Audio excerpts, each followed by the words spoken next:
जितने hostels, residential school SC ST OBC minorities के लिए जो सरकारों ने उस वक्त बनाए थे, इस सरकार के दौरान बहुत धीरे धीरे ऐसी बुरी हालत हो गई है कि लाइब्रेरी के अंदर पढ़ने की व्यवस्था नहीं है, किताबें नहीं है, इंटरनेट की सुविधा नहीं है, टॉयलेट हाइजीन नहीं है, खाने की अच्छी व्यवस्था नहीं है, एक एक कमरे में 7-7 8-8 बच्चे रह रहे हैं और स्कॉलरशिप मिलती नहीं। फर्स्ट ईयर में एडमिशन बच्चा किसी तरह कर्ज लेके करता है, सोचता है स्कॉलरशिप मिलेगी तो चुका देंगे, और जब देखते हैं कि 2-2 साल स्कॉलरशिप नहीं आती या पोर्टल बंद हो गया और वो अप्लाई नहीं कर पाया, अब एक तरफ चिंता है कि पहले वाले पैसे का ब्याज कैसे चुकाएं और अगली चिंता है कि अगले साल की फीस कैसे जमा करें।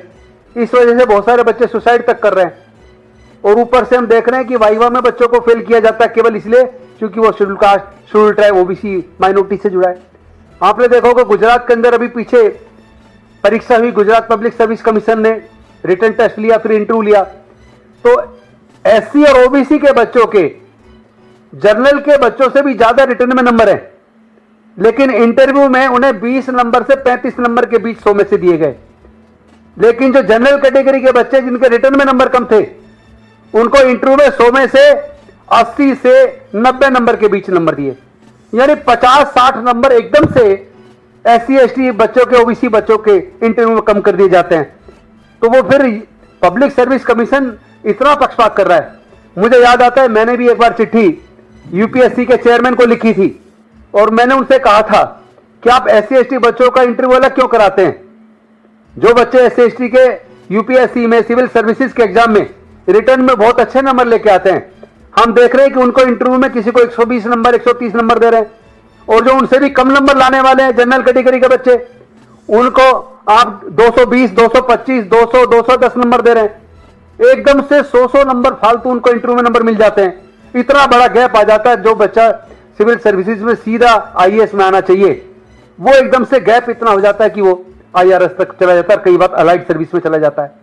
और जो बच्चा उनका बाहर हो जाना चाहिए था या अलाइड सर्विस में आना चाहिए था, उसको जो 100-125 नंबर का जो मार्जिन मिलता है, उसकी वजह से उनका वो बच्चा कभी IRS तो कभी IPS और कभी कभी तो IAS तक में आ जाता है।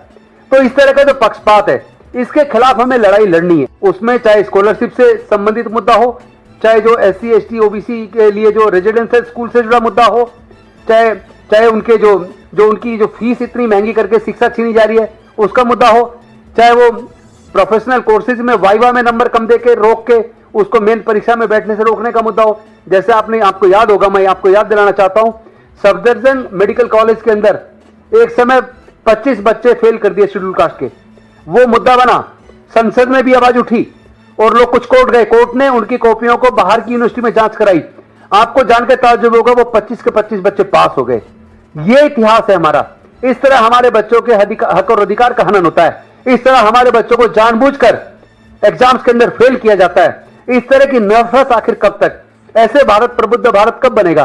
क्या ऐसे भारत विश्वगुरु बनेगा? ऐसे हालात में आदरणीय खड़गे जी ने, राहुल जी ने और पूरी कांग्रेस की लीडरशिप ने जो मुझे जिम्मेदारी दी है, मैं विश्वास दिलाता हूं मैं उस जिम्मेदारी को बहुत ईमानदारी से निभाऊंगा। कोई चमचागिरी नहीं चलेगी और मैं चाहता हूं कोई हाथ पैर छूने की प्रथा छोड़ दें। गिफ्ट लाना, गुलदस्ते देना, ये सब बंद होना चाहिए। हमें काम करना है और काम के दम पे लोग संगठन में स्थान पाएंगे। और मैं उम्मीद करता हूं कि कांग्रेस की जो लीडरशिप है वो मुझे पूरा सहयोग करेगी। पूरे देश के जितने भी हमारे सामाजिक संगठन हैं, चाहे भारतीय बौद्ध महासभा हो, दी बुद्धि सोसाइटी ऑफ इंडिया हो, भीम आर्मी हो, भीम सेना हो, समता सैनिक दल हो, मिशन जय भीम हो, सन गुरु रविदास जन्मोत्सव कमेटी हो, डॉक्टर अंबेडकर जन्मोत्सव कमेटी हो, वाल्मीकि महासभा हो, महापंचायत हो, ये सारे संगठन इतना प्यार अगर मुझे दे रहे, इतना भरोसा कर रहे हैं, तो मैं भी उनको भरोसा देना चाहता हूं। जो हमारे महापुरुषों की कुर्बानी है और जो डॉक्टर बाबा साहेब अम्बेडकर और माननीय कांशीराम साहब का जो सपना था सामाजिक न्याय का, उस सपने को मैं राहुल गांधी जी के साथ मिलकर और पूरे भारत में एक संघर्ष के माध्यम से सामाजिक न्याय को हम स्थापित करवाएंगे। अपने लोगों को न्याय दिलाने के लिए जो भी कुछ करना पड़ेगा हम करेंगे।